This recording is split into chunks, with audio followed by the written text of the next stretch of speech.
Monday guys, welcome back to my channel. So today it will be a nice vlog video and this one is a practice video, so it's not a lesson. I will be just going over a few things that we were currently working on. So I arrived at the barn really early that morning, and Hazel went outside for maybe 10 minutes, so she wasn't that dirty or anything like that. I just wanted to make sure that I arrive early, especially at this time of the year, because we only have one arena and a lot of riders, so I wanted to make sure I had first dibs on the arena. So as always, I just picked up her hooves.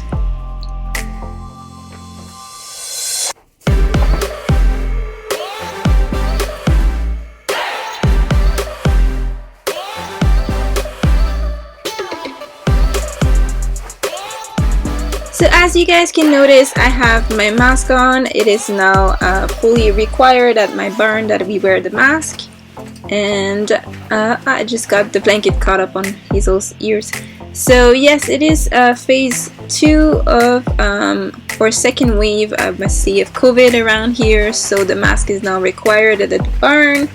I hope that we can basically continue to go and attend the barn on a regular schedule. Hopefully we won't be too much apart in this second wave, so let's just hope that we can keep on going and attending to the barn so we can continue the lessons and everything.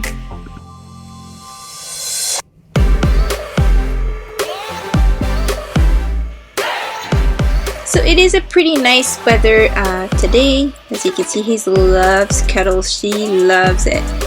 She's a very huggy, lovable type of horse. Since, like I said, she was outside for a total of maybe 10 minutes, she doesn't really need any grooming whatsoever. We'll just jump on and get into our riding. As every weekend, my routine is basically to clean up her tail, undo her tail bag, clean up her tail, brush it, put it back into a braid and put it back into a tail bag. Also redo the braids on her mane as well, but that I usually do after our ride. So I'm just gonna carry on here and just put on my tack. As you can see, the blanket is not fully removed just because I feel like it's a little bit cold overnight, and I like to give it some time for Hazel to kind of warm up the tack for me. So you'll see I'll eventually cover the saddle and everything, and you're just gonna keep it warm for me until we're ready to go.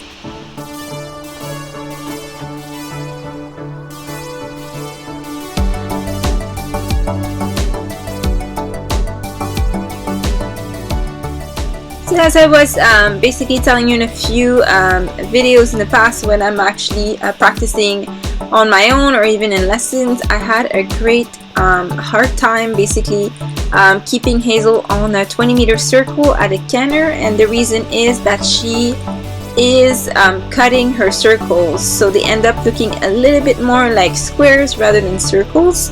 And that doesn't matter how much inside leg I put and outside rein, it just doesn't change the results. So as you will notice, I have new Spurs that are a little bit longer. So we went from 10 millimeters to 20 millimeters, and that will give me a little bit more leverage into the training of the canter, especially, which you seem to not be able to feel my leg as much as I want to.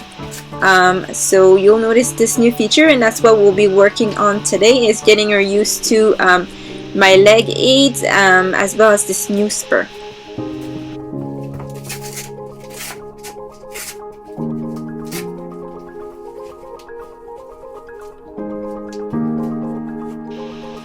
For those of you that have noticed as well, we're using the Woofwear brushing boots here in order to overcome the amount of mud that we have this season.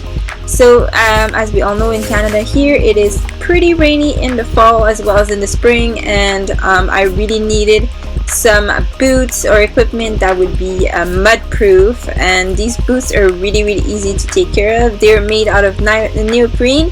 They have a Kevlar kind of inner lining for the brushing part of the boot, and then velcros, and that really keeps us away from all this mud. It's really easy to just rinse out and reuse. So I really like those Woofwear brushing boots.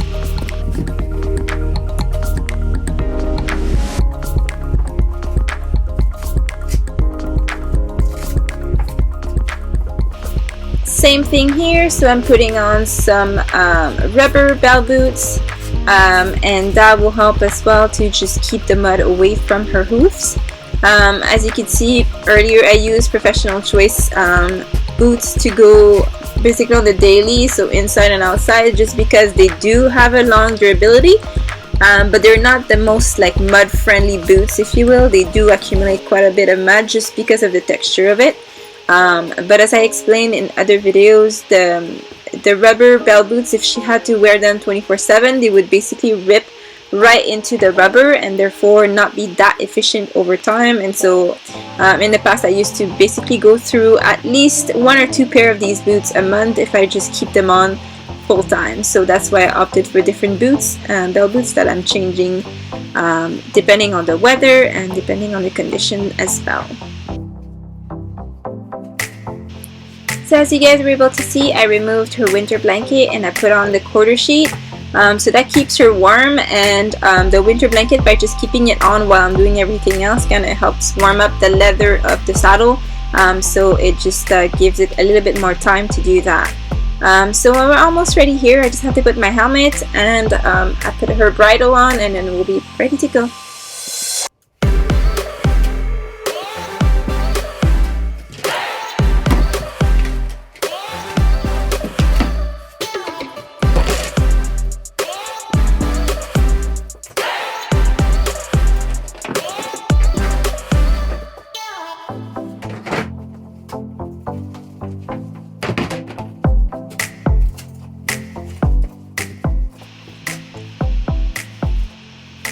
Time to put on our newly adjusted bridle.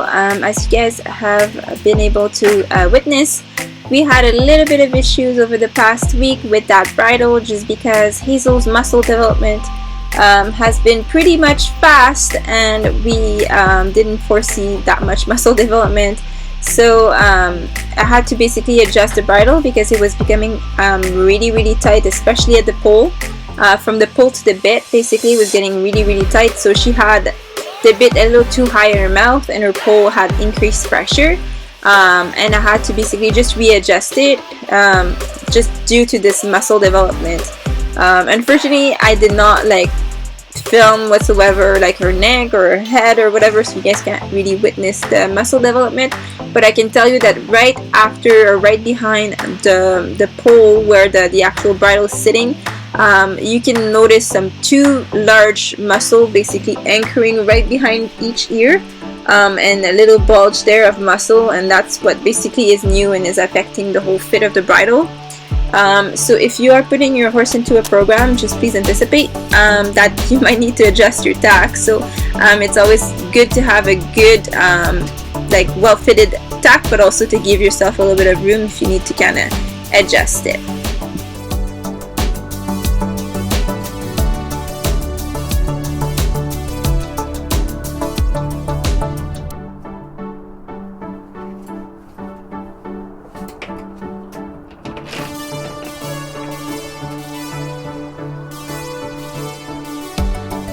Time to put on the draw reins, and then we'll be good to go. She is basically getting a little longer on the whiskers, and that's why she was kind of resisting the flash no strap. I can assure you that it's not too tight, it's just that it's interfering with her whiskers greatly.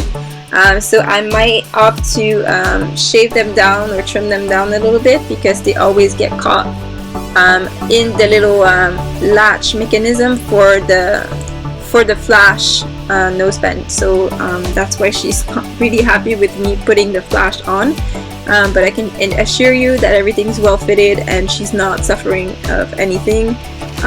It's just a little bit of her whiskers being in the way. So I just want to mention that her manners at the mounting block have greatly improved. I'm pretty proud of the fact that she is actually waiting for me to hop on. We still do have a little few kinks to work out, as you can see right here, where she's always like scooting around doing all kinds of figures. I have to still work that part out. So what I'm doing with her usually is I get on the mounting block, get on the horse, then we pause there for a second, give it a few steps, and then pause again. And so that's what I'm doing here. I'm just forcing her to just stand and do nothing else but just stand. So sometimes it is a little bit hard, but you can see my legs are far out, not touching the horse whatsoever, just not to trigger anything. But as you can see, it still gets her to do all kinds of weird things. But so she does that for a minute or two, and then we can hop on and just do whatever. I can put her on a track or whatever and get her to do whatever pattern. But the thing is, I still do need time to adjust both side of reins, so I'll be working on that over the next couple of weeks.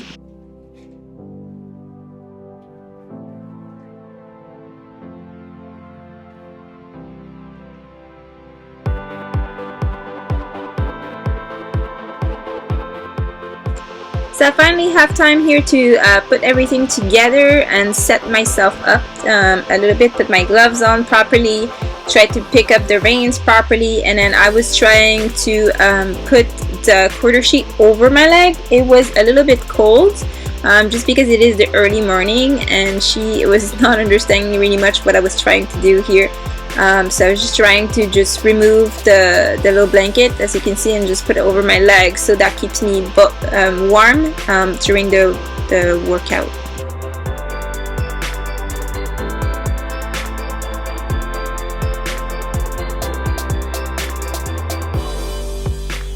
So finally ready to go, and it's step one, the warm-up. So we're just doing a couple of circles here and there, just at the walk, getting her to warm up and get her heartbeat at the right tempo, and then we'll be able to do the same thing and warm her up into the trot as well, and then we should be really good to go and do whatever pattern I have in mind for this session.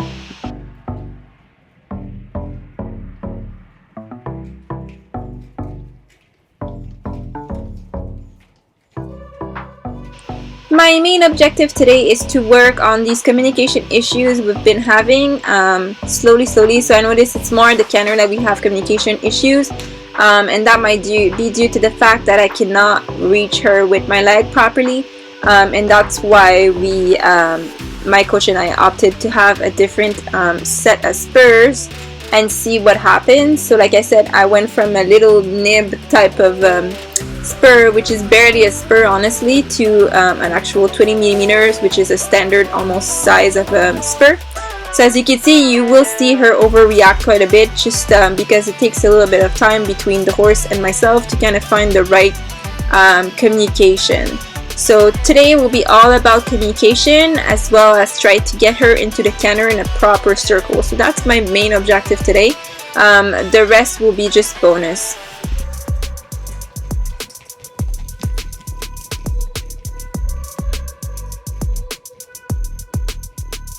So going now at the trot, I just want you guys to pay attention to the head carriage and the rhythm. So it's greatly improved.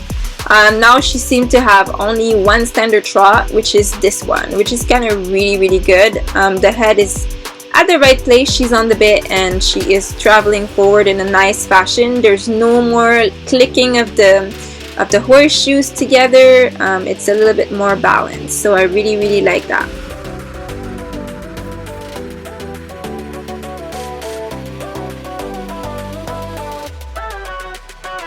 So it is the morning, so she is a little fresh, not too fresh though, but just a little bit. So her head's trying to pop up a little bit, so I'm just forcing her to just relax and lean a little bit forward, so you can see me here.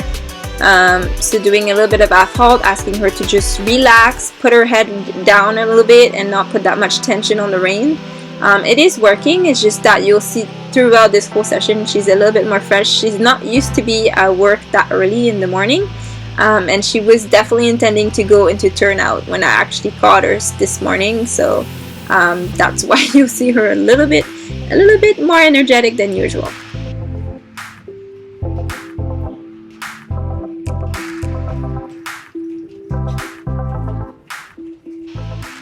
So I'm doing a few circles here at the trot, and I am increasing a little bit my pressure with my spur to get her to bend a little bit more every single time, and also to let her know that I have something new as well.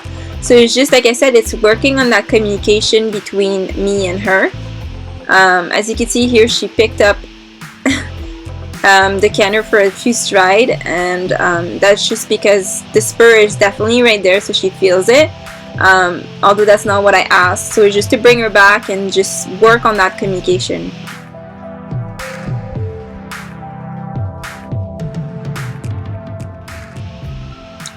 Because she is getting herself a little bit agitated, I'm just transitioning down to a walk and doing like all kinds of different transitions to try to just get her in the right headspace to kind of take that that aid that I'm giving her with my legs. So she is definitely not used to the spur. She's gonna react, you'll see, a couple times to it, which is totally fine. Like, she's not being mean, she's not being disrespectful, she's just trying to figure out what is this new thing poking me on the side and what does it mean.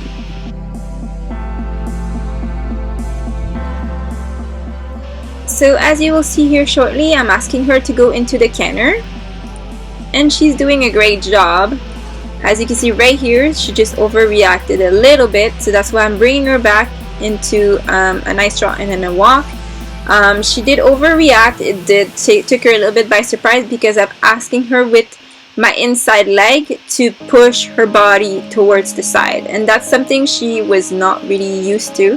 Like I said, I had other spurs before, but I was never able to kind of reach her at the right time with that spur. It was just very, very short. So what I ended up doing most of the time is just dropping my stirrup altogether and just using my leg right against her side so she can feel the spur, and then she can kind of react accordingly. So this new spur here is really helping us greatly, but I do also myself have to gauge how much spur action I have to put on the horse to kind of get the result that I want. So in that little half buck thing, that was just basically her signal telling me like, hey, I do not like it, I don't understand what you're asking me to do.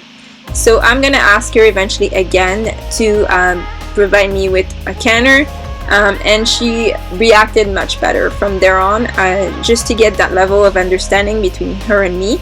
But you'll see she's also giving me a little bit more of a bend in her body, which I kind of like, and that is because she's getting more accepting of my leg. So asking again for the canter here, it's on the wrong lead and it is very, very rushed. As you can see, I am trying to get her to move away from my leg, but I wasn't able to do it in the canter. So you'll see she kind of overreacted because I did have to correct her and ask her to push herself outside, which she eventually did at the trot, but not on the canter, which is totally fine. Like I said, we're working on that communication, and she understood my point eventually, just not in the moment. That's exactly what the issue that I was having with her is, that she was cutting her circles really, really tight, and I was not able to get her to push herself outwards. So we can't basically maintain the same circles. It always end up being like a spiral inwards, and I can't push her outward. Basically, that's the issue that I was having. It was just getting tighter and tighter and tighter, and it was just not really working. It wasn't very viable as a circle, and it makes it really, really hard to kind of control the speed of the horse and the balance of the horse when the horse is doing that. So as you can see here, it's a little bit better. You can see the bend is definitely better. So we're learning with that new aid here how to get the horse to push herself outwards and just accept my leg. So I'm gonna ask her to canter again, and she picked up the wrong lead. So this is the side that she is having an issue, but I'm still pushing her outwards, and as you can see, it is correcting itself. Instead of going inwards, I kind of have a circle. Even though it's a counter canter, it's not what I asked for. At least I got the result that I wanted quickly, and then I basically dropped it. I just let her go back to a walk, and then eventually I'll put her back into a trot and then get back into work afterwards. But it's just for her to get the point, like, hey, when she pokes me with her leg on that side, that means I have to push my body to the other side, right? So at least she's getting that understanding. So I'm not going to be too picky about which lead she's picking at that point. That will probably be my next week's assignment, is to make sure that she picks up the right lead. But right now I'm just asking her to push her butt towards the wall. So, and that seems to work. At least the communication is greatly improved.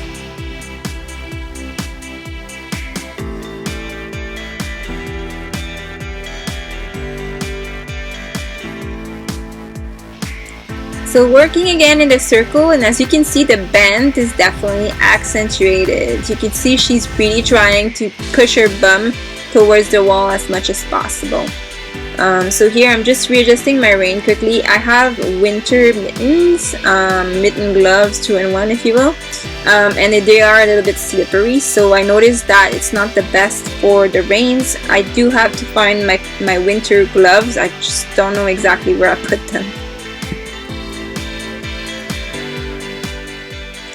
So I was aiming here for to basically get her to push over, but I ended up having just a shoulder in instead of a full like side pass, if you will. She just like didn't really understood the whole command, but that's fine. At least she got us to the other side, and we can change lead that way.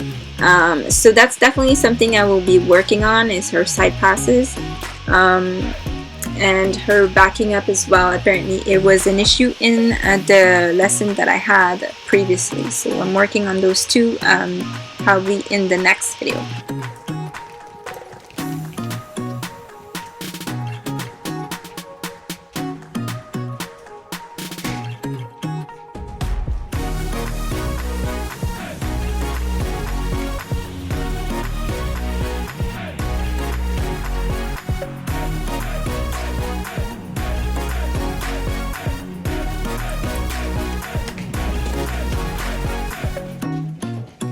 We got it here, so we got a canter, and as you can see I am working on those circles, and I'm able to manage it.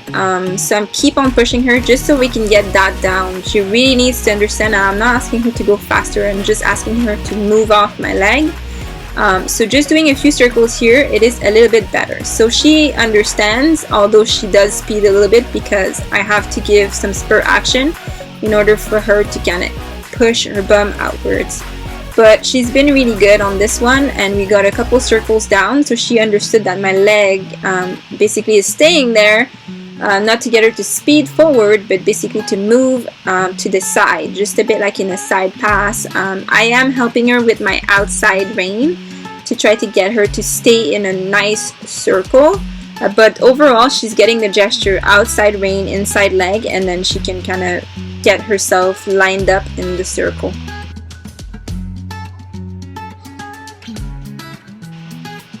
So Hazel is kind of a very sensitive mare, and so I have to be very careful when I'm asking her something with my leg or my hands. I have to be very specific and very delicate in my approach. I can't be rough whatsoever because she will overreact. So I have to be very, very gentle and just show her the things exactly what I'm asking her to do it. Even though if she's not doing it the first time, she's a horse that at least has a lot of heart. So she will try to understand you and meet you halfway. So all you have to do is just ask her quietly, politely, and she will definitely work for you really great. So my end of the bargain was to basically control my leg and make sure I don't poke her like randomly.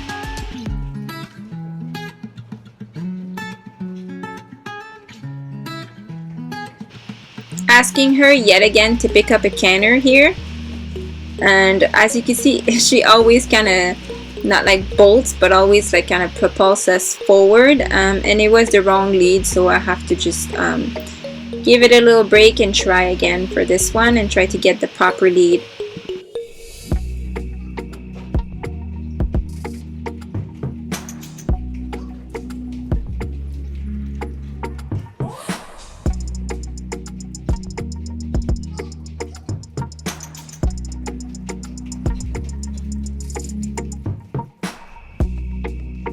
In order to get Hazel to kind of take her breath back here, and also changing a little bit the pattern, I decided to do some of the like center line kind of crossing and things like that, just to kind of change her mind a little bit off the just cantering, and just do a little bit of like straight lines. It's not the easiest thing for her, so we are improving every single time we go center line. We are improving slightly every single time.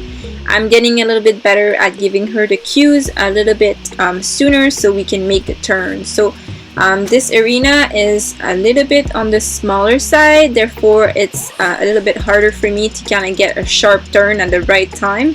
And that's my issue though. I just have to get my timing together a little bit more proper. But Hazel was doing much better in the center line. She's traveling a little bit more straight than she was 2 weeks ago when we first started the exercise. So it's coming along slowly.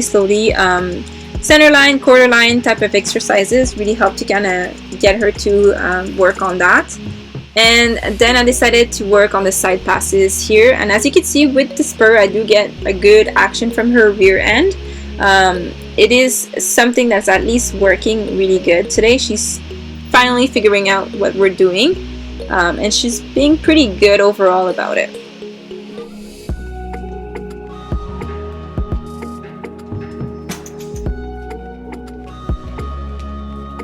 So showing you here, I am asking her for a side pass and she's giving me a shoulder in instead.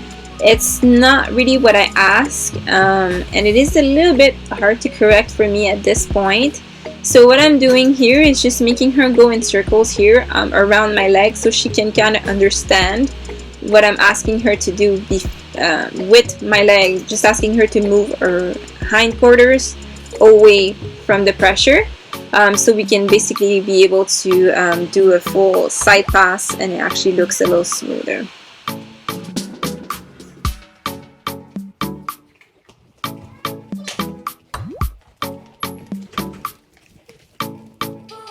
So I must say that side passes are not Hazel's favorite thing to do in the world. I guess because it's asking her to focus a lot on where her leg placement is. And she still has a little bit of issues with that. Like, we're not asking her to do it at the trot for that reason. We're just asking her to do it at the walk. So my objective is someday to just go zigzagging across the arena if I ever can get her to do side passes on both sides.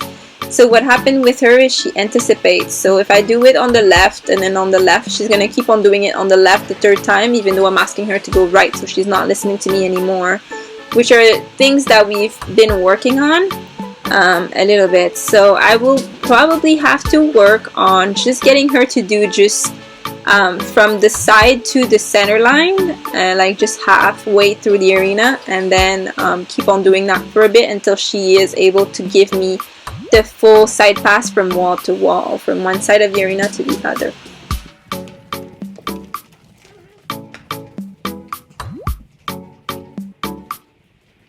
So this is what concludes our vlog for today. Unfortunately, my camera froze at some point, so you missed the rest of the actual exercise that I had for you guys. But it's okay. At least you got to see a good part of the warm-up, as well as a few exercises that I'm working currently with her. So I hope that you guys enjoyed this video, and I'll see you guys next week. Bye.